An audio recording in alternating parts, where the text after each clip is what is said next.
तो चलिए पढ़ते हैं आज की कहानी की ओर। दोस्तों, मेरा नाम नरेश है और मैं सिवानी गांव का रहने वाला हूं। हमारे गांव के पास में एक जंगल पड़ता है, लेकिन उस जंगल के बारे में मुझे ज़्यादा कुछ मालूम नहीं था क्योंकि उस वक्त मेरी पढ़ाई शहर में चल रही थी। लेकिन उसके बाद जब मेरी कॉलेज की छुट्टियां हुई तब मैं अपने मम्मी पापा से अपने दादा दादी के पास गांव पहुंच गया। पहले हम बाहर रहते थे, मेरी पढ़ाई लिखाई बाहर में ही होती थी, लेकिन छुट्टियां होने की वजह से मैं गांव भी चला आया क्योंकि मुझे गांव की काफ़ी याद जो आ रही थी। इसलिए मैं अपनी मम्मी और पापा से परमिशन लेकर गांव पहुंचा। जब मैं गांव पहुंचा तो मैंने देखा कि गांव के अंदर वो पहले वाली चहल पहल नहीं रही। दिन में तो हमें गांव में सब कुछ ठीक ठाक लगता, लेकिन जैसे ही रात हुई कि सब कुछ अचानक से एकदम से बदल गया।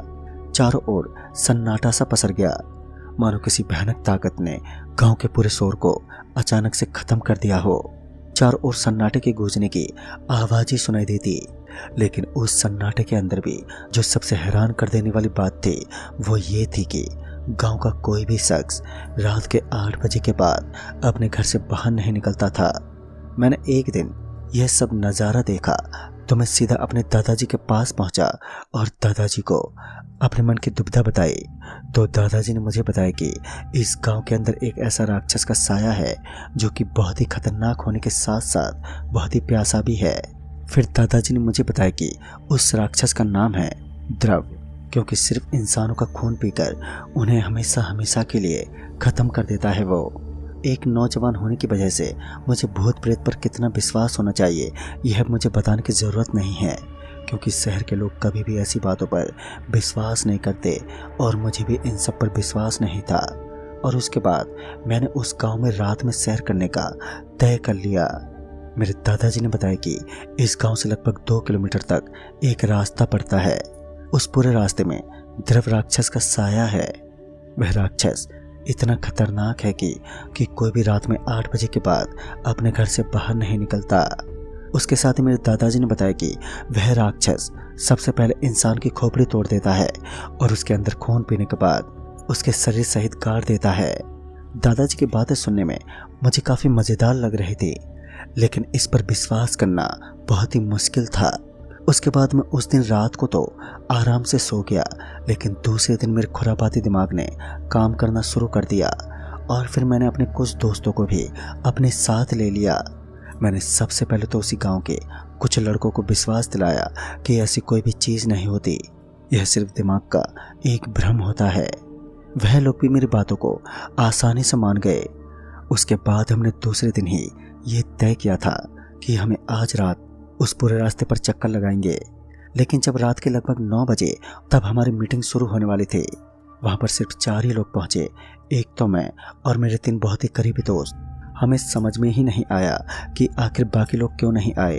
फिर हमने सोचा कि शायद इस छोटी सी बात से वह बहुत ही ज़्यादा डर गए हैं और असलियत भी यही थी, शायद उनके घर वालों ने उन्हें आने ही नहीं दिया होगा। फिर उसके बाद मैंने अपनी गाड़ी स्टार्ट की और घर वालों को यह बताकर कि मैं जल्द ही वापस घर आ जाऊंगा, और मैं वहां से अपने तीनों दोस्तों को लेकर निकल पड़ा। उस वक्त रात के लगभग 9:30 बज चुके थे। हम तीनों दोस्त उस हॉन्टेड रास्ते पर उतरे। तभी हमने देखा कि उस अंधेरी रात के अंदर सिर्फ कीड़े मकोड़े के बोलने की ही आवाज़ें आ रही थी और चारों तरफ कोई भी नज़र नहीं आ रहा था। ये बात मैं अच्छे तरीके से जानता था कि उस रास्ते पर हमें कोई भी नज़र नहीं आएगा, केवल और केवल सुनसान रास्ते और अंधेरे के सिवाय। उसके बाद मैं और मेरे तीनों दोस्त वहीं पास के झाड़ियों की तरफ जाने लगे। हालांकि वह मेरे तीनों दोस्त भी उसी गांव में थे, लेकिन उन्हें भी शायद मेरी तरह इन चीज़ों पर थोड़ा कम ही विश्वास था। वह तीनों बिल्कुल मेरे साथ साथ चल रहे थे, लेकिन तभी अचानक से एक आवाज़ जिसने हमें एकदम से अंदर से हिला कर रख दिया। वह आवाज़ किसी जानवर जैसी लग रही थी, मानो कोई जानवर ज़ोर ज़ोर से बोल रहा हो। लेकिन चारों तरफ देखने के बाद भी हमें कोई भी नहीं दिखा।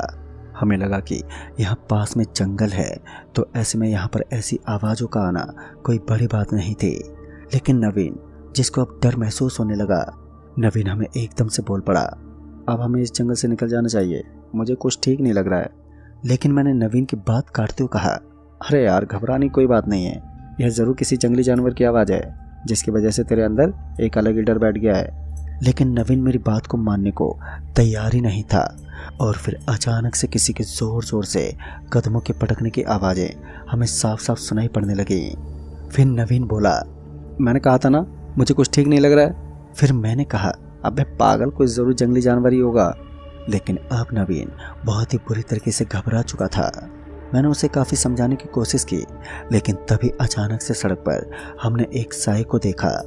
दरअसल हमने देखा कि उसका आधा शरीर जैसे किसी कुत्ते के जैसा लग रहा था और वैसे भी हम लोग उसका आधा ही शरीर देख पाए अंधेरे की वजह से, क्योंकि चारों तरफ बहुत ही घना अंधेरा छाया हुआ था, जिस वजह से हम उसे साफ साफ नहीं देख सके।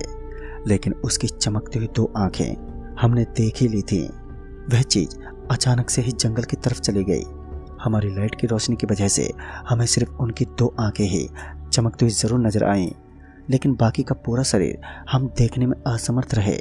लेकिन उसके बाद नवीन ज़ोर ज़ोर से चिल्लाते हुए बोलने लगा कि यहाँ से निकलो, यह बहुत ही खतरनाक जगह है।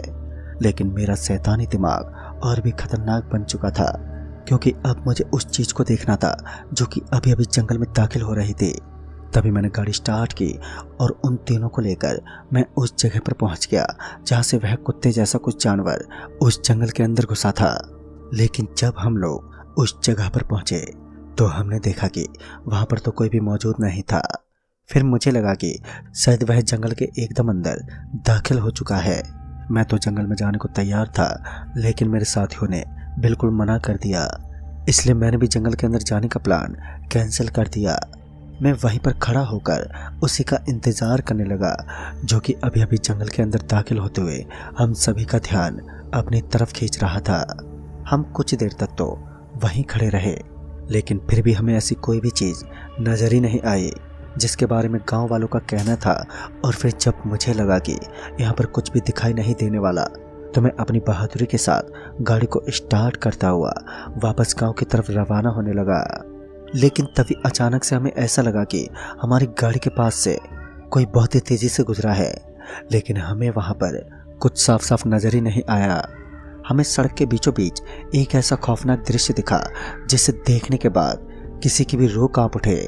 पहली बार मैंने अपनी ज़िंदगी में ऐसा भयानक दिल दहला देने वाला नज़ारा देखा था, क्योंकि इस बार मैंने देखा कि सामने की तरफ एक ही बड़े बड़े हाथों वाला बहुत ही भयानक सा जानवर बिल्कुल मेरी आंखों के सामने खड़ा था, जिसके दांत बहुत ही लंबे लंबे और साथ ही उसकी गर्दन जो कि नीचे झुकी हुई थी। और फिर अचानक से उसने अपनी आंखें हमारी तरफ उठाई तो मेरा कलेजा एकदम से ज़ोर से धड़कने लगा, क्योंकि इस बार मैंने देखा कि यह वही रोशनी थी जो कि पहले हमें एक छोटे से जानवर के रूप में नजर आई थी। और फिर अचानक ही उसने अपनी आंखें हमारी तरफ उठाई तो मेरा कलेजा एकदम से ज़ोर ज़ोर से धड़कने लगा, क्योंकि इस बार मैंने देखा कि ये वही रोशनी थी जो कि पहले हमें एक छोटे से जानवर के रूप में नजर आई थी। यानी कि कुछ देर पहले एक छोटे से जानवर ने उस सड़क को क्रॉस किया था, तब उसकी आंखें भी इसी तरह से चमक रही थी, यानी कि ये वही था। उसके बाद अचानक से उसके कदम हमारी तरफ बढ़ने लगे और फिर अचानक ही वहाँ पर जोर का धुआं उत्पन्न होने लगा। वह राक्षस पता नहीं कैसे मगर सिर्फ एक ही पल में हमारे बहुत ही करीब आ गया और हमारे करीब आने के बाद अचानक ही हमारे दिमाग में कुछ उल्टा पुल्टा होने लगा। मैंने ज़्यादा सोचा नहीं और गाड़ी को ज़ोर से भगाने की मैं कोशिश करने लगा, लेकिन मानो मेरी गाड़ी को किसी ने पीछे से पकड़ रखा था, इसलिए मैं गाड़ी को भगाने में ज़्यादा समर्थ नहीं हो पा रहा था।